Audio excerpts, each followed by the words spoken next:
Gente es un programa apto para todo público.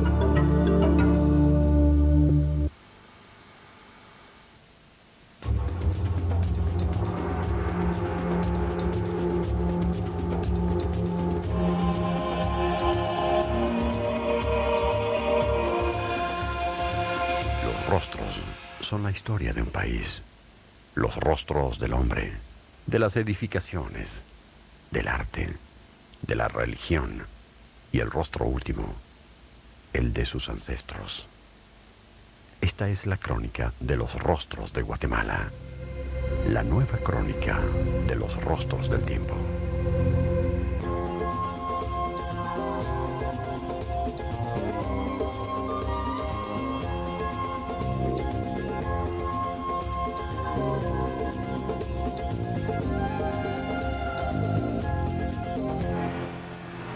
El rostro de la ciudad de Guatemala, 19 kilómetros de largo por 9,5 de ancho.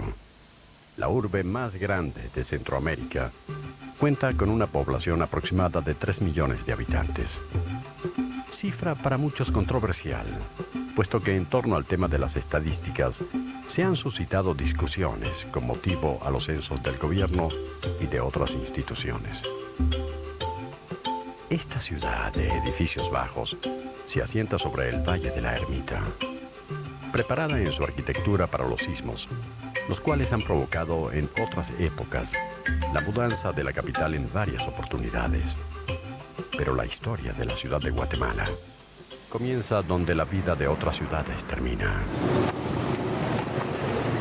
Ciudad Vieja, o Santiago de Guatemala, primera sede de la Capitanía General de Guatemala, conserva hoy día unos pocos edificios de la época. El resto fue arrasado por el volcán de agua el 10 de septiembre de 1527, llevándose incluso a la tumba a la viuda de don Pedro de Alvarado, conquistador de Guatemala, fallecido 90 días atrás en Nochistlán, México. Su muerte fue presagio de tragedias. Durante semanas, doña Beatriz de la Cueva vio llover sobre su ciudad enlutada, hasta que la erupción acabó con las desdichas de aquella que 40 horas antes se había autonombrado gobernadora de la Capitanía General, bajo la firma de doña Beatriz, la sin ventura.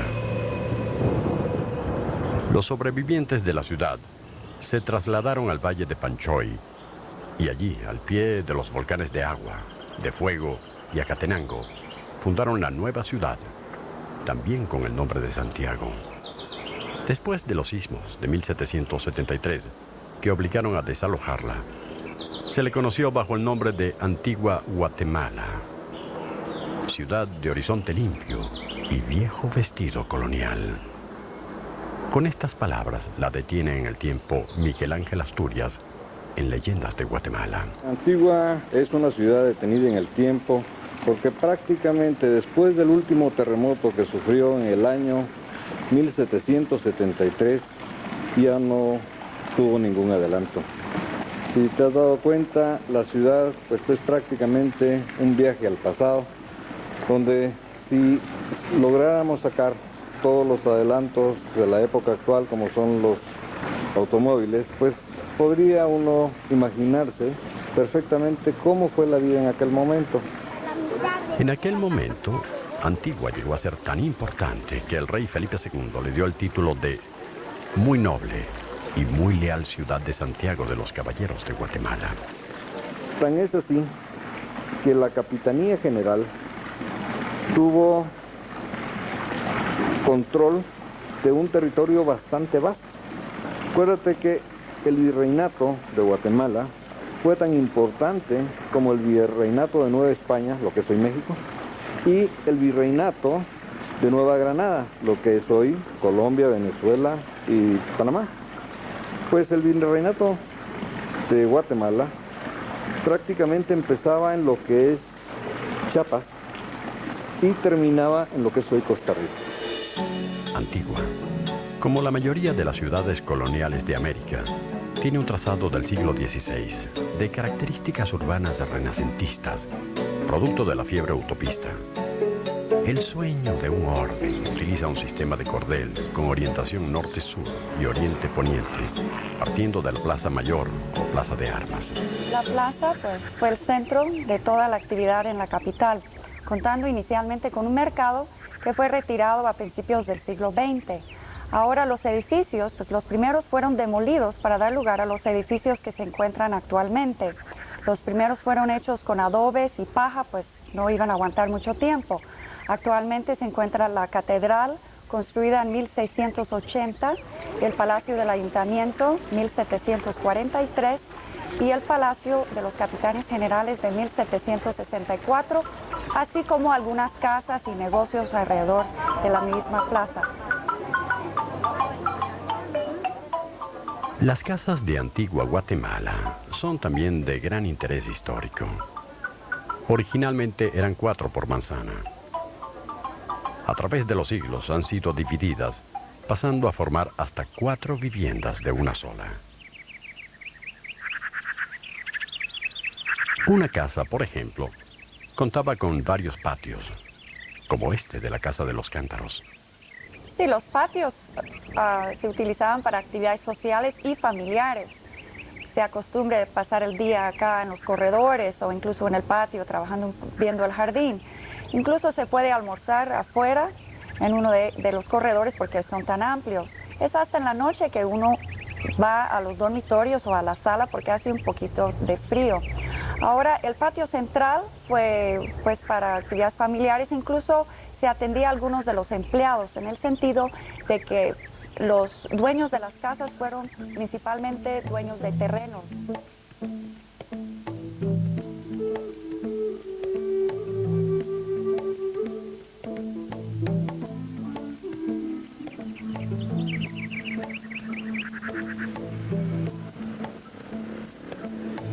Ciudad de calles empinadas y angostas, Quetzaltenango, en el altiplano del país, es otra de las ciudades que muestra el colofón de rostros de Guatemala.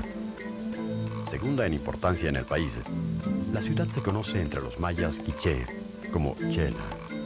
El nombre de origen tlaxcalteca, Quetzaltenango, surgió durante la conquista a raíz de la gran batalla entre las huestes de Pedro de Alvarado y las del gran guerrero maya, Tecún Umán, en los llanos de Urbina. Ese día que venía la élite propiamente de las tropas quichés, se enfrentaron en ese llano y Alvarado, siguiendo la experiencia que había tenido en México, se dirigió hacia una persona que por su penacho de plumas de Quetzal y por su magnificencia se distinguía como un jefe que estaba dando órdenes a las otras tropas.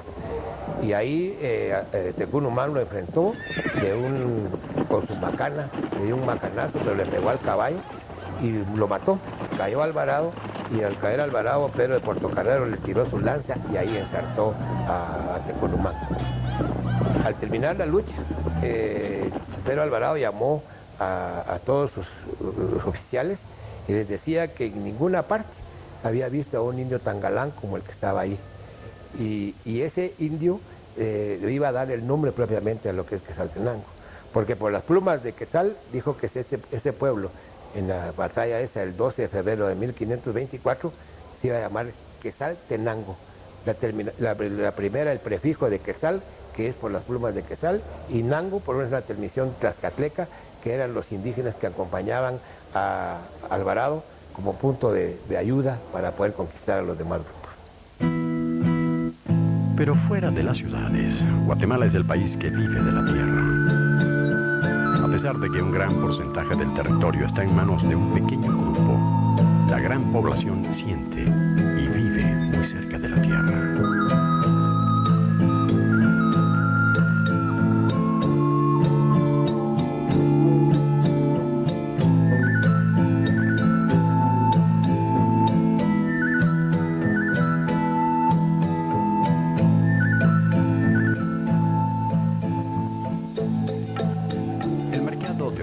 En Almolonga, en un abigarrado mundo de rostros y colores, de comercio y de feria.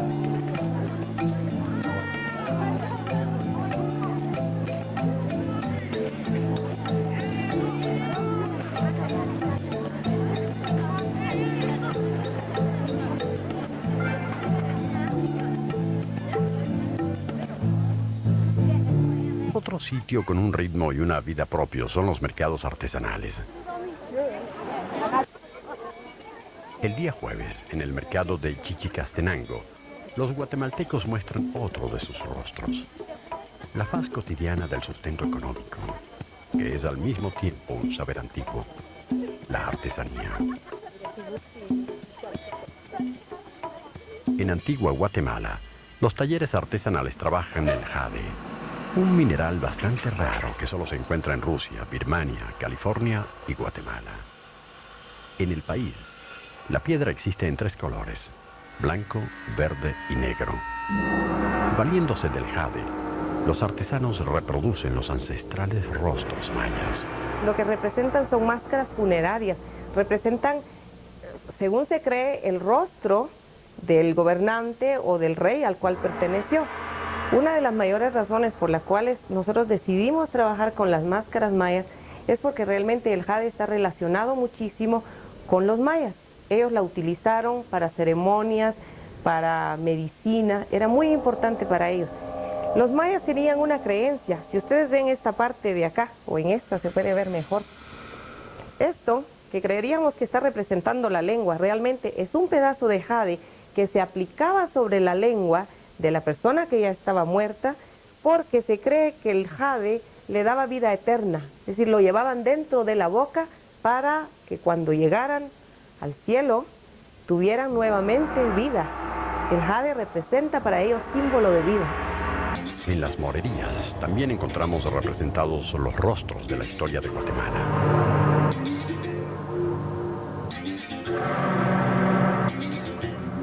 Estos sitios donde se hacen y alquilan los trajes y las máscaras de los moros son depositarios de todo un universo representado con el fin de ocultar y transformar el rostro de los hombres para repetir en ciertas fechas antiguas historias a través de danzas que son el producto del mestizaje de bailes indígenas y tradiciones españolas, que a su vez están influidas por la cultura mozárabe. De allí el nombre de moros y morerías.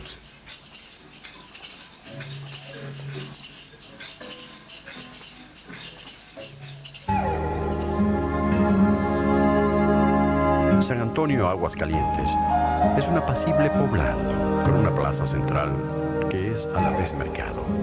Aquí Irla y su madre tejen los días de su vida y las trabajadas telas que logran gracias al arte de los telares de cintura. Mi mamá me enseñó desde los 5 años. Aquí típico y original, las niñas al llegar a los 5 años ya empiezan a hacer una servilletilla o siempre un tejido pequeño. Huipil, en cachiquel le decimos pot, y los antepasados dejaron la palabra huipil. A cada pueblo le llaman huipil, no blusa, por lo típico que es, se llama huipil. Si nosotros vamos a otro pueblo y llevamos un huipil de San Antonio, rápido podemos demostrar que somos de San Antonio por el traje, por el tipo de material y por los tipos de diseños. Este se llama arco. Y ese arco es el sencillo. Hay arco con costilla, arco de 2 vueltas y arco corriente. Esto, jaspeado. Este jaspeado significa los 4 puntos cardinales, que es el norte, sur, oriente y occidente. Y estas son las abejitas.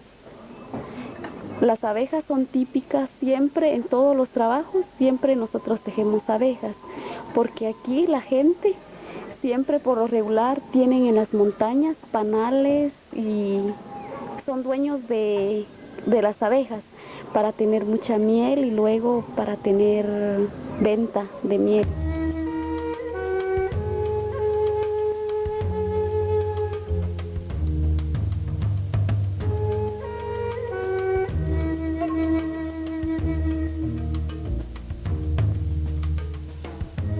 El lago de Atitlán, en las tierras altas de Guatemala. A sus márgenes 12 poblados y 3 volcanes. El Tolimán, el San Pedro y el Atitlán custodian la hermosa caldera casi circular, cuyas aguas alcanzan los 300 metros de profundidad. Cada uno de los poblados lleva el nombre de un santo católico. Santiago Atitlán es uno de los más grandes. Sus pobladores pertenecen a la cultura sutujil, grupo cuya historia se remonta a mucho antes de la llegada de los españoles. En Santiago Atitlán, pintores como José Reanda han desarrollado una pintura que refleja la vida y el sentir de la población indígena. La vida indígena es lo que yo veo es una riqueza, porque la vida indígena lo que sabe es trabajar, cultivar, cosechar productos que todo el mundo lo necesita. Y después es una sonrisa para ellos tener almacenado lo que es el maíz para el pan de cada día. O sea, la vida indígena no tiene necesidad de ir a comprar en el mercado todos los días maíz, sino que tiene almacenado. O sea, es un trabajo es una riqueza pues de Guatemala. Estas sonrisas, estas expresiones son de interés especial para el artista. Últimamente me ha dedicado más lo que es el rostro. O sea, me gusta más pintar un rostro de mi persona, como es una expresión de un abuelo, de una abuela, y como es una sonrisa de una abuelita, y como es una sonrisa de un niño también.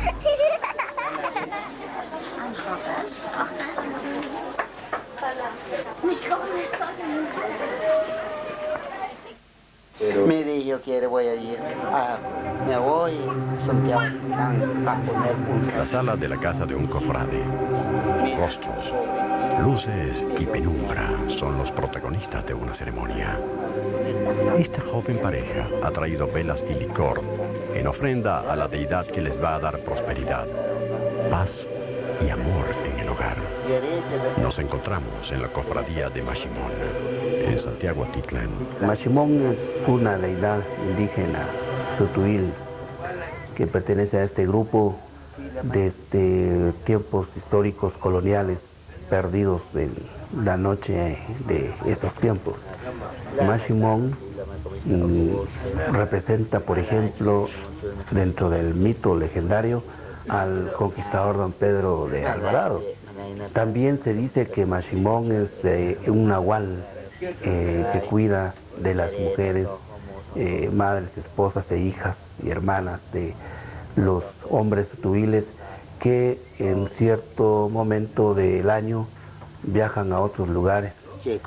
La población le tiene mucho fervor a Mashimón y los rituales que se practican dentro de las prácticas religiosas en la cofradía de Mashimón están emparentados en una combinación con el culto al fuego, el culto al agua y sobre todo con el culto a bebidas y comidas embriagantes, porque es parte de lo religioso sacralizar lo que se come, lo que se bebe, y sobre todo cuando, en este caso simbólicamente, la imagen de Mashimón come y bebe de lo que mágicamente la gente, o sea, sus fieles, la cofradía entera y todo aquel que le llega a pedir o a rendirle culto, desea que se le cumpla. Ritos como el de Mashimón son hijos del sincretismo que se produjo con la llegada de la religión de los conquistadores, quienes inculcaron y en muchos casos impusieron el catolicismo. En los más apartados pueblos de Guatemala hay iglesias incluso muy coloridas como esta en Xecul. Asturias, por ejemplo, en Leyendas de Guatemala, dice de Antigua: en esta ciudad de iglesias se siente una gran necesidad de pecar. Y en efecto, Antigua tiene 90 iglesias, la mayoría en ruinas. Solo la iglesia de San Francisco y de la Merced están en funcionamiento. De ellas parten procesiones durante distintas épocas del año, especialmente en Semana Santa y la Cuaresma.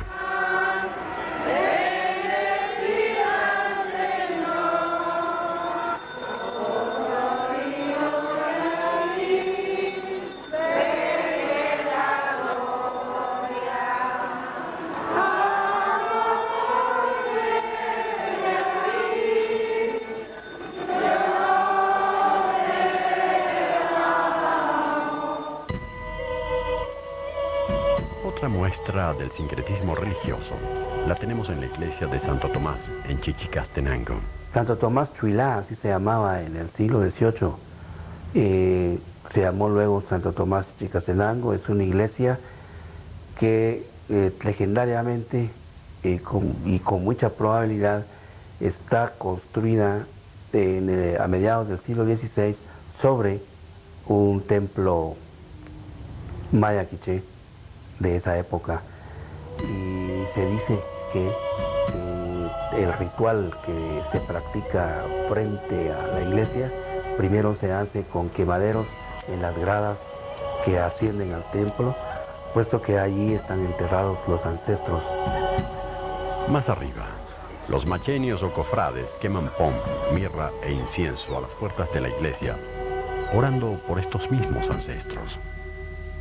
En el interior encontramos una escena extraña.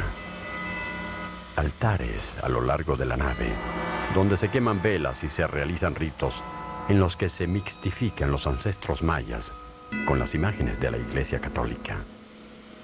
La gente, los campesinos, acuden acá a hacer sus peticiones para una buena siembra, una buena cosecha o el bien de la familia. Las candelas siempre son el elemento importante para comunicarse. El humo del incienso y del pom y del copal es también el medio de comunicación con los ancestros y con los dioses y con todo el santoral cristiano católico que aparece, pues va mixtificado con las deidades mayas.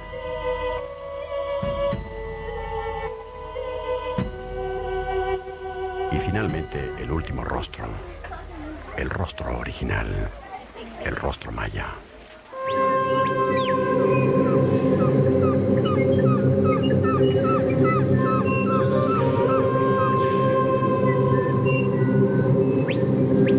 La ciudad de Tikal, situada en el corazón pluvial de la selva del Petén, se extiende sobre 16 kilómetros cuadrados descubiertos, puesto que se estima que la ciudad llegó a tener 120 kilómetros cuadrados y más de 50.000 habitantes. Aquí existió un importante centro ceremonial y de comercio, rodeado de una importante población suburbana.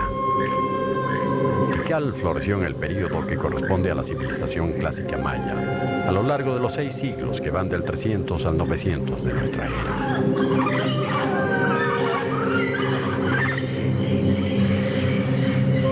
La memoria de esta impresionante ciudad ha quedado grabada en sus edificios, sus palacios y sus estelas, en ese afán de perdurar en el tiempo que tanto obsesionó a los mayas. Las dimensiones conceptualizadas por la civilización maya en su tiempo, pues llegaron a tener una concepción profunda de un tiempo eterno, medible incluso, pero eterno. Y sobre todo lo más importante es la evidencia de la necesidad de que los mayas tuvieron para dejar testimonio de sus tiempos. De ahí que dentro de los estudios de los glifos, que esto se llama epigrafía maya, se pueda calcular épocas, se puedan calcular momentos históricos, momentos en los que están reflejos, situaciones sociales, políticas y religiosas que se vivían en ese tiempo. Estas historias en el tiempo nos cuentan la vida de hombres en plenitud del poder, pero también de un descalabro, de un tiempo de caos, de un final que nunca dejará de ser misterioso. Hay muchas teorías para esa desaparición, como por ejemplo el no control de la riqueza y fertilidad de las tierras, pues plagas, catástrofes naturales, pero sobre todo la evidencia en los monumentos de un caos social producido en ese momento. Sin embargo, a pesar del misterio, en Tikal se puede sentir que se está muy cerca de una respuesta. Se presiente la huella de los dioses, se adivina el paso de los hombres originales. El atardecer cae sobre la selva. Un pavo real sube las escaleras para contemplarlo. Los sonidos de la naturaleza se apoderan de la silente ciudad. En alguna parte grita el mono aullador, quien para los mayas fuera el dios de la escritura.